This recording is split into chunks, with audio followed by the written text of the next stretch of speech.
Right? Okay.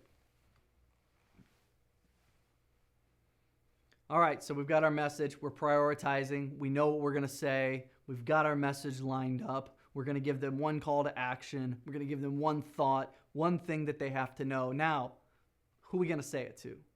How are we going to find these people that are going to resonate with the message that we're about to give them? And so we want to take some time and customize. We want to create a customized experience that the person that we have identified as our target audience is somebody that is going to resonate with our message. It's going to fit them. You wouldn't take skateboards and go into a nursing home or an assisted living of folks who maybe that's not a right product for them. You would find the right person to give the right message. We talked about it earlier just a little bit ago when we spoke about advertising and how now we are able to take specific messages to specific people and not manipulate, but not waste their time and give them things that don't apply to them. Now we want to start customizing those messages and understanding who we're talking to. Personalized targeting isn't about manipulation. It's rather creating an experience tailored to the customer, that we are giving them something that is valuable to them. If you truly believe in your product and you truly believe in your service and what you have to offer to people, then you would want to make sure that you can help the right people. You want to make sure that you find the people that are most going to be helped by what it is you have to offer. And so how we do that is a lot like what we did with our empathy map. We use something called an avatar map.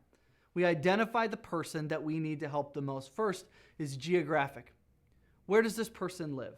What continent do they live on? What country do they live in? What region of the country do they live in? What city do they live in?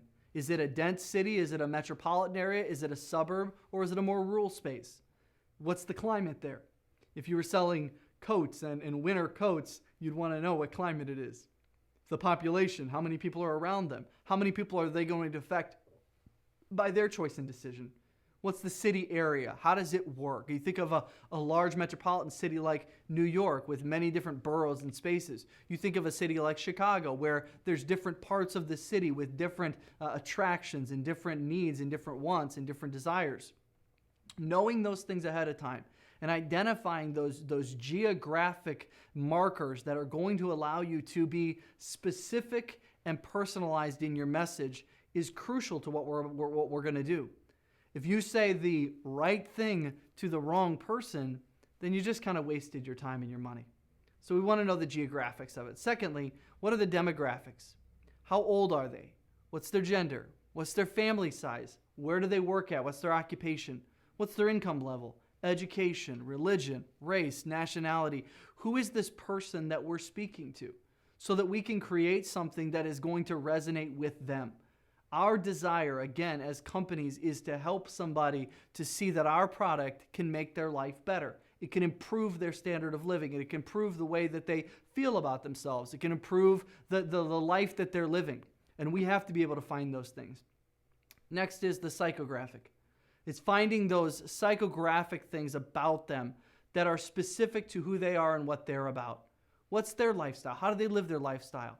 Do they go on a lot of trips and vacations, or are they more of a homebody? Do they work far from home, or do they work remotely? What's going on in their life today that would be a fit for the product that we're offering them? We then have to look at the social class and where they live. Are they in more an urban environment, or are they in a more suburban environment? Are they in a more rural environment? Where do they live and how do they live? What are the priorities to them? What are their activities?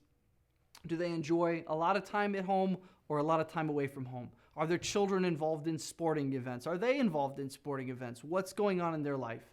What are their interests, their opinions, their personal values, their attitude?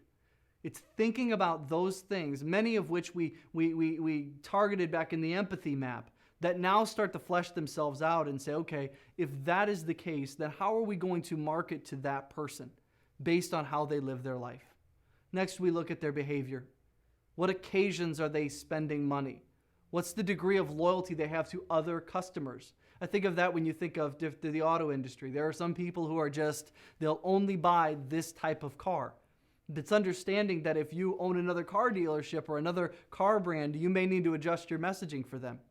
What are the benefits they're seeking? Are they looking for something that is going to be expensive or something that's not going to be as expensive? What's the benefit they're looking for? Is price the main driver? What's the usage?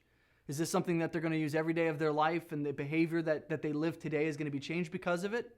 What's their readiness? Are they just simply waiting to buy it, or do they need a little more nurturing? And then what's their user status?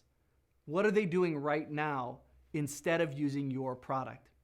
When we can identify all of those different areas and much the same exercise as before, draw it out in quadrants and be able to go and say, here's where they live, and here's their demographic information, here's their psychographic information of how they think, and here's how they actually spend their money. When we start mapping it out, we start to get a picture of who it is we're talking to. And when we know who we're talking to, we know what to say. And when you know what to say, we're able to then take them to the products that we have that can help them enrich their life, provide them with new resources, and allow them to move forward and make good decisions as they relate to our product.